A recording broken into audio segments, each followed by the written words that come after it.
এতদিন ধরে ভিডিও বানাচ্ছি। আমি হ্যাঁ, ঘরে বসে ভিডিও বানাই, কিন্তু বাইরে ভিডিও বানাতে পারি না, কারণ আমার শরম লাগে।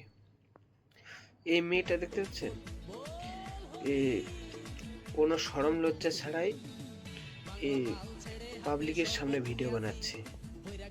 আর আমি একটা ছেলে হয়ে এত আমার শরম লাগে, ঠিক আছে, লজ্জা করে আমার। দেখো, মেয়েরা যে কত এগিয়ে, মানে আগে চলে গেছে ছেলেদের থেকে। এই ভিডিওটা দেখলেই তোমরা বুঝতে পারবে। আর কারো যদি রাস্তায় ভিডিও বানানোর জন্য, পাবলিকের সামনে ভিডিও বানানোর জন্য শরম লাগে, তাহলে এই ভিডিওটা দেখে নেবে একবার, তবেই তোমার মোটিভেট মানে হবে, তুমিও ভিডিও বানাতে পারবে। তাহলে তোমার আর শরম লাগবে না। ভিডিওটা ভালো লাগলে লাইক করবেন, একটা কমেন্ট করে একটা শেয়ার করে দেবেন অন্যদেরও দেখার জন্য।